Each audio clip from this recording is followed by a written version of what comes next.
In today's video, I'm going to teach you how to select values in Grafana 2026. We'll walk through how to choose which calculation Grafana shows for a time series. Things like the last value, the first value, the median, or the total. So your panels highlight exactly the number you care about. Start by heading to grafana.com and signing in to your Grafana instance. Once you're in, look to the left-hand side. That vertical sidebar is your main navigation. Open dashboards to view your dashboard list, then pick the dashboard where you want to work. If you're following along in a shared or provisioned dashboard, you may see that it's locked. Click Make Editable to enter edit mode. If you don't see that option, you might not have permissions. In that case, duplicating the dashboard or asking an admin for access can help. But for now, just ensure the dashboard is editable. Next, we'll add a panel so we can control its value calculation. Click Add, then choose Visualization.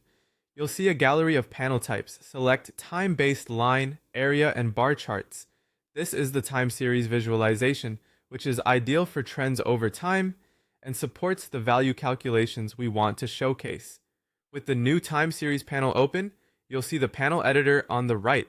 Scroll down until you find the section labeled Values.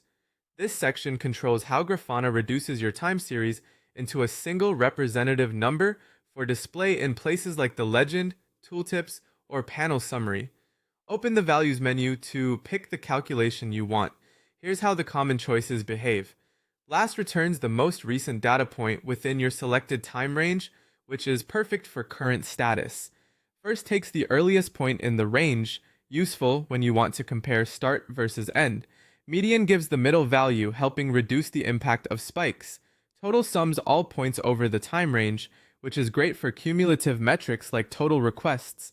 As you switch between these, keep an eye on the legend and the panel header. They'll update to reflect the calculation you've chosen. You can also adjust the time range at the top of Grafana to verify how last or first change when you move the window.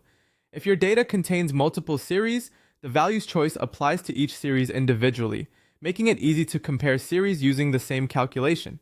And if your chart looks empty, verify your data source and query are returning results within the current time range. That's it. You navigated to your dashboard, made it editable, added a time series panel, and selected how the values should be calculated and displayed.